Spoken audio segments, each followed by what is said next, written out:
সুপ্রিয় শিক্ষার্থী বন্ধুরা, আসসালামু আলাইকুম। ওয়েব ডিজাইন বাংলা টিউটোরিয়ালের নবম পর্বে আপনাদের সবাইকে আবারও স্বাগতম জানাচ্ছি। আমি ফ্রিল্যান্সার মান্নান। গত পর্বে আমরা জেনেছিলাম image path and HTML elements সম্পর্কে। আজকের পর্বে আমরা জানব HTML comments, text direction, style attributes অথবা ইনলাইন CSS সম্পর্কে। তো আর দেরি না করে আসুন আজকের পর্ব আমরা শুরু করি।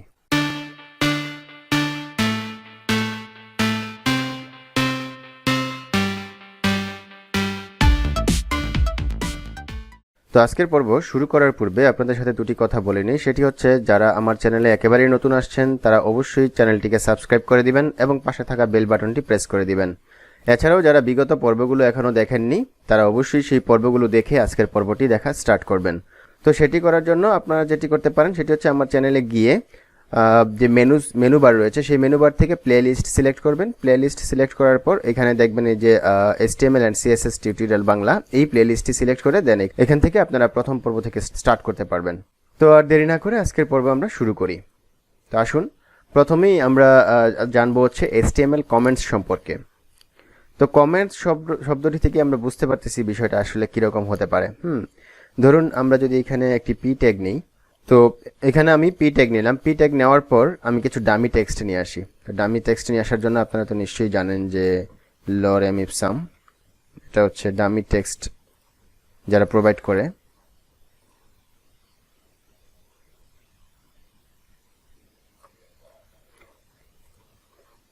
তো আমি কিছু ডামি টেক্সট নিয়ে আসলাম এখানে।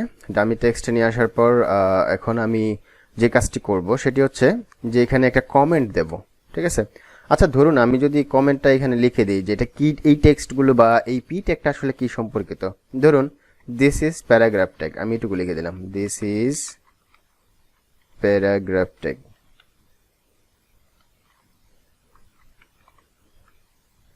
Control S. দেন আমি যদি এখন পেজটাকে সেভ করি, দেখুন এই যে এই পি ট্যাগের যে লেখাগুলো আছে সেই লেখাগুলো কিন্তু ঠিকই আসছে, পাশাপাশি দিস ইজ প্যারাগ্রাফ ট্যাগ এই লেখাটাও কিন্তু ব্রাউজারে শো করতেছে। তো আসলে আমরা কমেন্ট করব, কিন্তু সেটা যদি ব্রাউজারে শো করে তাহলে কিন্তু আসলে জিনিসটা সুন্দর হয় না বা জিনিসটা পারফেক্ট হয় না। কমেন্ট করব কিন্তু সেই কমেন্টটি ব্রাউজারে শো করবে না। ঠিক এইভাবে আমাদেরকে কমেন্ট করতে হবে। আর কমেন্টের বিষয়টা আমি যদি আপনাদেরকে আরও একটু ক্লিয়ার করতে চাই তাহলে আমি বলবো, একটি ওয়েবসাইটের একটি পেজ লেখার জন্য বা একটি পেজের কোডিং করার জন্য দেখা যাবে যে এখানে প্রায় 1000, 2000, 5000, 10,000 কোডও হতে পারে, মানে 10,000 লাইন কোডও হতে পারে। নর্মালি অন্তত একটি পেজের জন্য 500, 700 বা 1000 লাইন তো হয়েই থাকে, তাই না? একটি পেজের জন্য এতগুলো লাইন যদি লেখা হয়, তাহলে ধরুন আজকে আমি এটা লিখলাম, 3 মাস পরে কিছু কোড এডিটিংয়ের প্রয়োজন হলো। তখন যদি অন্য কেউ এই কোডটি এডিট করতে চায় অথবা আমি নিজেও করতে চাই, তখন আমি কিন্তু বুঝতে পারবো না যে কোন সেকশনটা বা কোন লাইনটা বা কোন বিষয়, মানে কোন বিষয়টা আমি চেঞ্জ করতে চাই সেটা খুঁজে বের করতে আমাকে অনেক সময় ব্যয় করতে হতে পারে। কিন্তু আমি যদি এখানে একটা কমেন্ট করে দেই, যেমন কমেন্টটা হচ্ছে এরকম, এখানে লেফট অ্যাঙ্গেল ব্র্যাকেট দিলাম, দেওয়ার পর একটা এক্সক্লেমেশন সাইন দিলাম, দেওয়ার পর দুটি হাইফেন দিলাম, হাইফেন দিয়ে দেন এইখানে আবার দুটি হাইফেন দিলাম, হাইফেন দিয়ে দেন আমি রাইট অ্যাঙ্গেল ব্র্যাকেটটা দিয়ে দিলাম। দেখুন এটা কিন্তু একটা কালারটা চেঞ্জ হয়ে গেছে, একটা গ্রিন কালার হয়ে গেছে, তাই না? তো এটা কিন্তু কমেন্ট আউট হয়ে গেছে এখানে। এটাকে HTML এর কমেন্ট আউট মূলত এইভাবে করতে হয়। তো এখন যদি আমি পেজটাকে রিলোড করি, তাহলে আমরা কি দেখব? সেভ করে রিলোড করছি, দেখুন এই যে এই উপরের যে লেখাটা ছিল এটা কিন্তু চলে গেছে, অর্থাৎ এই লেখাটা বর্তমানে আমি কমেন্ট আউট করে রেখেছি। ধরুন আমি এখানে আরও কয়েকটা কমেন্ট নিয়ে আসি, যেমন ধরুন এখানে লিখলাম হচ্ছে this is paragraph tag start, মানে এখানে প্যারাগ্রাফ ট্যাগ কি হলো, স্টার্ট হলো, START স্টার্ট। আবার যদি এটাকে আমি Ctrl+C চেপে নিচে নিয়ে আসি, নিয়ে আসার পর এখানে যদি আমি এটাকে পেস্ট করে দিলাম, পেস্ট করে দেওয়ার পর এখানে একটু বেশি খেয়াল করুন যে এখানে দিস ইজ প্যারাগ্রাফ ট্যাগ এটা স্টার্ট হয়েছে এবং দিস ইজ প্যারাগ্রাফ ট্যাগ এখানে এন্ড, মানে এখানে যদি লিখে দেই এন্ড, তাহলে আমরা বুঝতে পারতেছি যে এই প্যারাগ্রাফ ট্যাগটা এখানে স্টার্ট হয়েছে এবং এখানে এন্ড হয়েছে বা এখানে শেষ হয়েছে, তাই না? তো আমি যদি এরকম প্যারাগ্রাফ ট্যাগ আরও কতগুলো নিই, যেমন ধরুন এটা একটা সেকশন, এরপর আমি আরও একটা সেকশন নিলাম এর নিচে, নেওয়ার পর এইখানেও যদি আমি এগুলো কমেন্ট করে দেই, এটা প্যারাগ্রাফ ট্যাগ না, এটা দিলাম হচ্ছে গিয়ে আপনার H3 tag. H3 tag start হয়েছে এখানে, দেন এখানে হচ্ছে H3 ট্যাগ এন্ড হয়েছে। এরপরে আমি যদি এখানে এই কমেন্ট আউটটা এখানে করে দেই তাহলে কেমন হয়?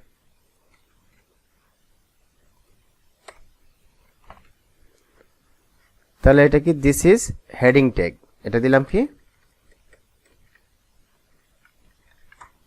হেডিং ট্যাগ স্টার্ট এখানে, আর হচ্ছে হেডিং ট্যাগ এন্ড হচ্ছে এখানে। আমি দিস ইজটা কেটে দিতে পারি, এখানে জাস্ট বলে দিতে পারি যে এটা হচ্ছে হেডিং ট্যাগ স্টার্ট, আর হচ্ছে এটা হচ্ছে হেডিং ট্যাগ এন্ড। এখন যদি আমি ব্রাউজারটাকে রিফ্রেশ করি কন্ট্রোল এস চেপে, দেখুন এই যে লেখাটা কিন্তু চলে আসছে, কিন্তু আমাদের কমেন্টগুলো কিন্তু এখানে শো করতেছে না, তাই না? তো আমরা এইভাবে কমেন্ট আউটগুলো করবো HTML এ। আমি জাস্ট আপনাদেরকে এখানে এক্সাম্পল দিয়ে দেখালাম যে কিভাবে HTML এ কমেন্ট আউট করতে হয়। আপনারা যখন বড় বড় পেজ বা ছোট ছোট পেজের কোডিং করবেন তখন এই কমেন্ট আউট করেই আপনাদেরকে কাজগুলো করতে হবে, যাতে পরবর্তীতে কোনো ডেভেলপার এসে যখন এই কোডগুলো এডিট করবে সে খুব সহজে কাজটা সম্পন্ন করতে পারে। তো এই হচ্ছে কমেন্ট আউটের বিষয়। এরপরে আমরা যে বিষয়টি নিয়ে আলোচনা করব সেটা হচ্ছে টেক্সট ডিরেকশন। তো আমরা এটাও কমেন্ট আউট করে নেই। তো কমেন্ট আউটের মধ্যে এখানে লিখে দিলাম হচ্ছে টেক্সট ডিরেকশন, তাহলে কিন্তু খুব সহজে বোঝা যাবে যে আসলে আমরা এখানে কি কাজটা করেছি, তাই না? তো নিচে এখন যদি মনে করেন আমি একটা পি ট্যাগ নিলাম, পি ট্যাগের ভিতরে লিখে দিলাম হচ্ছে দিস ইজ প্যারাগ্রাফ ট্যাগ। লিখে দেওয়ার পর এখন পেজটাকে রিলোড করলে কি হবে, দেখুন দিস ইজ প্যারাগ্রাফ ট্যাগটা কিন্তু চলে আসছে নর্মালি যেভাবে আসে। আর ডিরেকশন টেক্সটের ব্যাপারটা কিভাবে ব্যবহার করব, এর জন্য আমাদেরকে একটা প্রপার্টি নিতে হবে, যে প্রপার্টিটার নাম হচ্ছে dir ডিরেকশন, দিয়ে দেন ইজ ইকুয়াল টু সাইন এবং ডাবল কোটেশনের ভিতরে লিখতে হবে হচ্ছে LTR, মানে লেফট টু রাইট, ঠিক আছে? তারপর যদি আমি পেজটাকে কন্ট্রোল এস চেপে রিলোড করি, দেখুন এটা কিন্তু ঠিক এটার জায়গায় আছে, অর্থাৎ এখানে ডিরেকশনটা কাজ করতেছে কিন্তু এটা হচ্ছে লেফট থেকে রাইটে যাচ্ছে। এখন যদি আমি এটাকে করে দেই এরকম যে রাইট টু লেফট, মানে এটা ডান দিক থেকে শুরু হবে এবং বাম দিকে এসে শেষ হবে। আর টু মানে আর দিয়ে হচ্ছে রাইট, টি দিয়ে হচ্ছে টু এবং এল তে হচ্ছে লেফট, তাহলে RTL। এখন আমি যদি কন্ট্রোল এস চাপি, কন্ট্রোল এস চেপে দেন এটাকে রিলোড করি, দেখুন এই যে এটা কিন্তু ডান দিকে চলে গেছে, অর্থাৎ টেক্সটের যে ডিরেকশন সেই ডিরেকশনটা কিন্তু এখন রাইট থেকে লেফটে কাজ করতেছে, ঠিক এইভাবে। তো এখানে আরো একটা বিষয় খেয়াল করুন, সেটা হচ্ছে যে দিস ইজ প্যারাগ্রাফ ট্যাগ। এখানে লেখাটা কিন্তু ঠিকই মানে স্বাভাবিকভাবেই মানে আসতেছে, তাই না? এখানে কিন্তু এই যে দিস লেখাটা ডান দিকে, তারপর হচ্ছে ইজ, তারপর প্যারাগ্রাফ, তারপর ট্যাগ, হ্যাঁ এইভাবে কিন্তু আসতেছে না, একটু উল্টানো ভাবে কিন্তু আসতেছে না। তো সেটা আমরা কিভাবে করতে পারি? হ্যাঁ, জাস্ট শেখার জন্য আপনারা এগুলো দেখে রাখেন, এগুলো সবসময় কাজে লাগবে না, যদি লাগে তাহলে আপনারা লাগাতে পারবেন। তো এখানে আমি যদি দিয়ে দেই আচ্ছা RTL থাকুক RTL, কিন্তু আমরা এই পি ট্যাগটাকে অন্য আরো একটি ট্যাগ দিয়ে ক্লোজ করে দেব, সেটা হচ্ছে BDO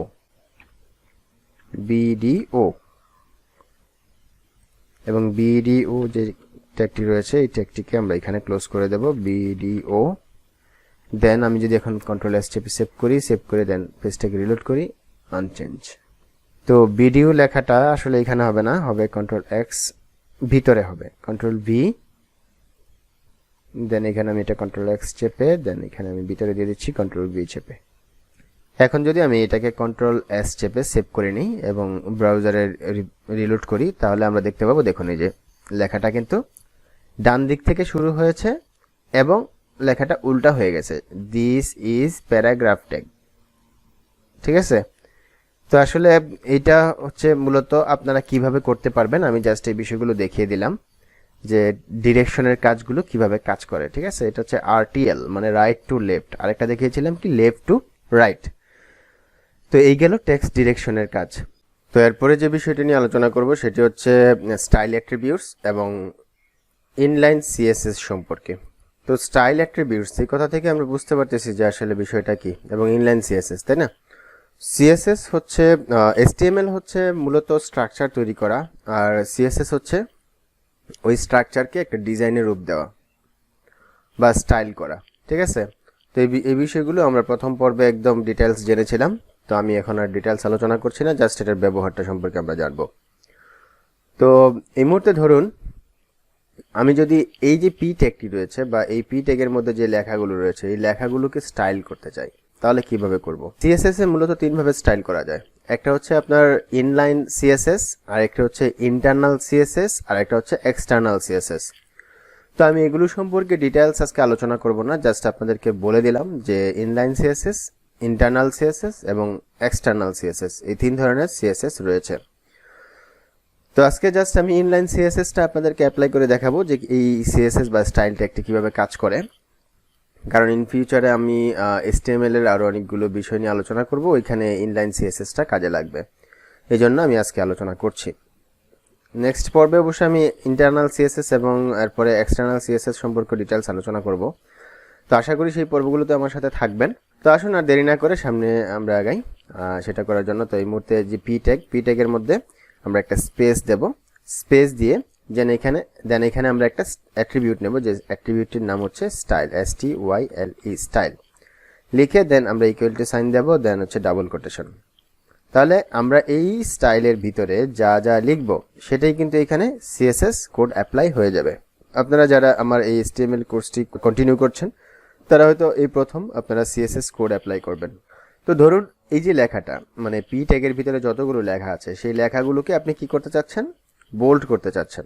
আমরা তো HTML এ দেখেছিলাম যে বি ট্যাগ অথবা স্ট্রং ট্যাগ ইউজ করে আমরা বোল্ড করতে পারতেছি, তাই না? কিন্তু এইখানে আমরা সেটা করব না। স্টাইল অ্যাট্রিবিউটের ভিতরে আমরা একটি প্রপার্টি লিখব, যে প্রপার্টির নামটি হচ্ছে FONT font weight, WEIGST font weight. Then আমরা এখানে একটি কোলন দেব, কোলন দিয়ে আমরা লিখব হচ্ছে font weight bold, BOLD bold লিখে দেন এখানে আমরা এটিকে ক্লোজ করে দেব। কন্ট্রোল S চাপছি, S চেপে এই মুহূর্তে যদি আমি ব্রাউজারটাকে রিফ্রেশ করি, দেখুন এই যে লেখাগুলো কিন্তু বোল্ড হয়ে গেছে। আমি এক কাজ করি, নিচের যে পি ট্যাগটি রয়েছে সেটিকে আমি বাদ দিয়ে দিই, তাহলে বিষয়টা একটু বুঝতে সুবিধা হবে আপনাদের জন্য। কেটে দিলাম, কেটে দিয়ে দেন কন্ট্রোল S চেপে সেভ করলাম, সেভ করে দেন এখন যদি পেজটাকে রিলোড করি, দেখুন এখানে এই লেখাটা মানে পি ট্যাগের যে অংশটুকু আছে এটা পুরোটা কিন্তু বোল্ড হয়ে গেছে।